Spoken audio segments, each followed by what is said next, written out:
up, audit fans? Dr. Amanda White here with our video on ASA560 about subsequent events. Now, subsequent events are really important because they're information that the auditor might obtain after the end of the financial period, but that information could still be useful for the decision making of the users of the firm. So we have to consider information that we might discover after the end of the financial period.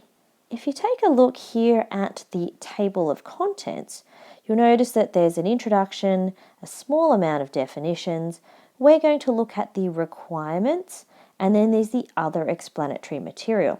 Now you might notice that the actual requirements only cover between paragraph 6 and paragraph 17 of the standard, but there are over 20 explanatory paragraphs, so it's worth reading those as well. Now, I have two really fantastic videos that go through auditing subsequent events and the steps that the auditors must take, and it gives you a really nice flow diagram. I'll make sure to link those at the end of this video so that you can watch them and some worked examples. But what I wanted to draw your attention to was the fact that these three requirements are actually broken down into three sections. Number one, events that occur between the date of the financial report and the date of the audit report. Period, I should try and do these in different colors. 2, which is facts that become known to the auditor after the date of the audit report, but before we sign the financial statements or the management sign the financial statements. And then period 3, which is facts that become known to the auditor after the financial report has been issued. So it's important that we remember these three periods between those dates. Of course, ISA, ASA560, they're internationally compliant, so if you're studying for ACA or for another international audit exam, then this video is just as useful to you. There is only one extra paragraph that relates to Australian firms and some specific rules under the Corporations Act. So let's dig into our actual standard here. Let's go to the scope. So it's a standard that deals with auditors' responsibilities relating to subsequent events. So what is a subsequent event? A subsequent event might be an event that occurs after the date of the financial report, but it may either link back to something that happened during the financial period or could be useful for decision makers. So it says here that many financial reporting frameworks specifically refer to those events. That's going to appear for us in IAS 10, and if you're here in Australia, AASB 110 will cover subsequent events. So they describe two types of events. The first one, things that provide evidence of conditions that existed at the date of the financial report. And the key here is that phrase, at the date. The second point, or the second type of event, is those that provide conditions that arose after the date of the financial report. So there's a clear line between when a transaction or an event that affects during the financial period or after the financial period.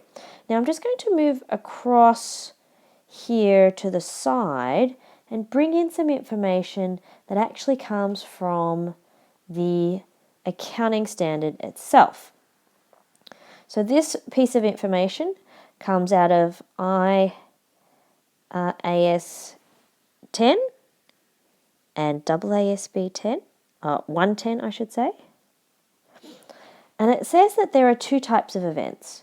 And this is where it gets a little bit tricky. Things that provide evidence of conditions that existed at the end of the reporting date, and they call those adjusting events. And things that can relate to conditions that arise after reporting periods, which they call non-adjusting events. Now here is where it gets a little bit tricky.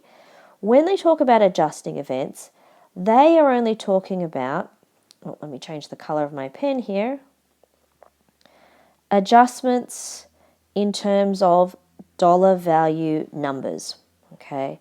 So things that might need a dollar value number change. When they talk about non-adjusting events here, they may talk about something that might require a disclosure, or it might require you to do nothing. Now, from an audit perspective, this is where it gets confusing. When we're talking about ASA560 and we consider the fact that one of the reasons we might qualify an opinion is a disagreement with management, there are actually two subtypes within that. Okay, now the first subtype is that we might have a disagreement about a number. Okay, we think it should be recorded as one thing, they think it should be recorded as something else, but we also may have a disagreement about a note disclosure. And we would say to a client, we're going to require you to adjust, and that adjustment might be a number or it might be just a disclosure. So this is where it gets a bit confusing, because an non-adjusting event under IAS 10 and AASB 110 would actually be adjustments under ASA 705. So it can get a little bit confusing. Just be really careful.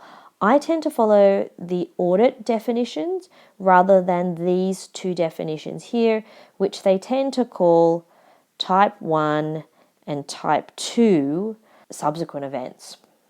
So just be wary of that if you're reading other texts.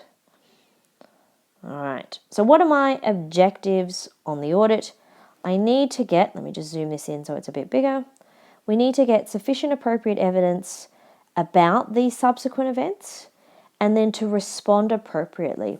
Let's look at the definitions here. And these definitions mostly relate to particular dates. So the date of the financial report, end of the financial period, date of the auditor's report, and date the financial report is issued. So the date of the financial report is essentially the end of the financial year. So we need to know those three dates because they fall into three separate periods. Now, I'm going to draw a little timeline here. All right, so we have the date of the financial report, which is essentially the end of financial year. Then we have the date of the audit report, and then we have the date the financial statements are issued. So let's break these down into components. Date of the audit report, date of the end of the financial year, and the date the financial statements are issued. So I'm going to do period 1 in blue, okay? So anything up to this point here is period 1. And I'm going to highlight in the video in relation to these colors. Anything between the date of the audit report and the date the financial statements are issued is period 2. And then the yellow is anything after the date of the audit of the financial statements. That's period 3. Okay, so I'm going to highlight these in these different colors: blue for P1, green for P2, and yellow for P3.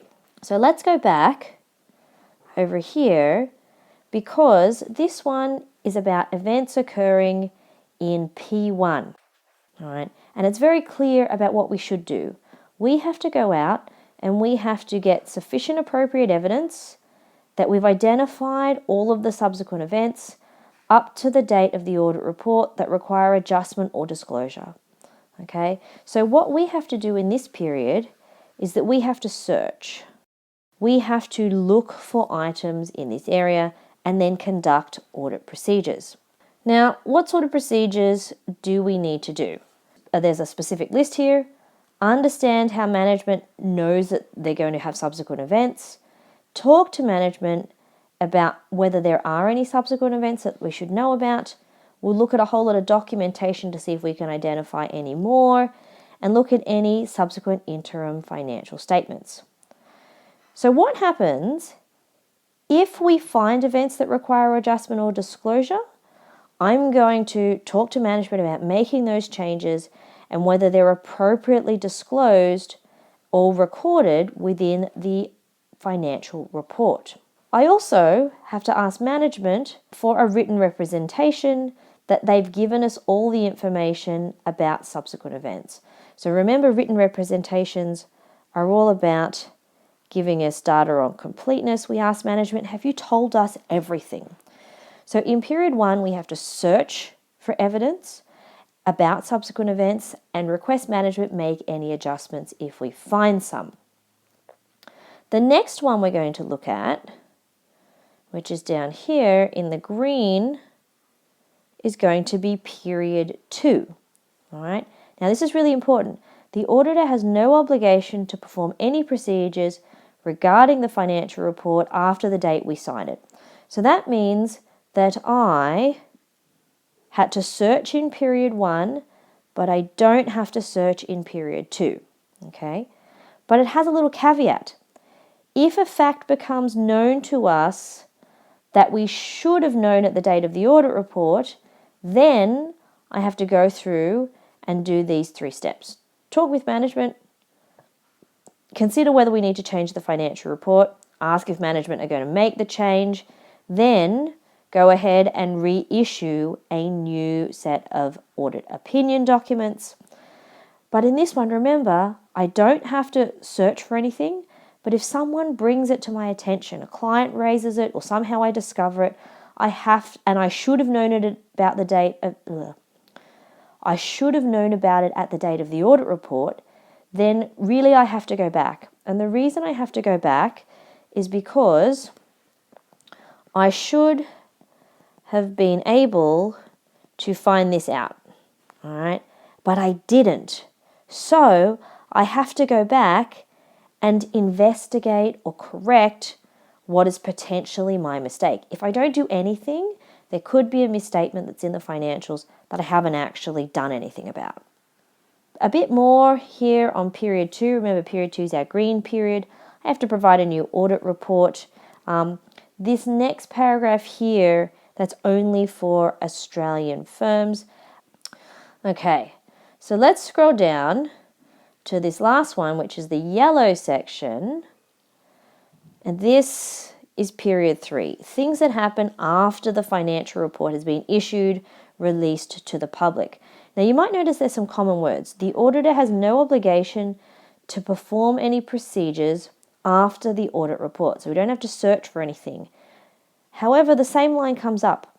However, if after the financial report is issued, a fact becomes known to the auditor that had it been known at the date of the report, I would have made a change. All right. So again, this highlights the idea that had I known about it. All right. So the key question again, when it comes to this particular instance, and the reason why I have to do something is because in P1, I should have discovered this. All right. But I didn't. Therefore, the onus is on the auditor to go back, discuss with management, and then go through and investigate. So I have to search and say, well, do we need to have a change to the financial report? What does management intend to do? If management say, yes, I'll make a change. So they're saying big tick to making the adjustment, then we'll go and we'll do the audit procedures necessary to make sure we've got the right assessment. Then we need to consider issuing our new audit report, all right, with an emphasis of matter. Now that audit report might still be unqualified, but it might have additional disclosures. It must have an emphasis of matter to say to people, hang on, we issued an audit opinion before, now we're taking it back and this is the new one. So this is the new one that we should discuss. But what happens if management don't want to recall the financial statements, recall and revise? Well, then I have a specific responsibility. So if management don't want to make a change, then I shall notify management and those charged with governance that I will seek to prevent future reliance. So I've got to stop people using the financial report. I could do that by making an announcement to the stock exchange. All right. I could make an announcement in the newspaper or media. All right, because I want to say to people, hang on, don't use our audit report management have raised an issue, you might even need to talk to your regulator in this specific circumstance. So thank you everybody for watching our video on subsequent events. Remember that you can always catch me on social media. So I'm lots of places on the internet. You can find me obviously on YouTube, on Facebook at Amanda Loves to Audit, on Twitter at Amanda's Audit, and on Instagram where I post daily.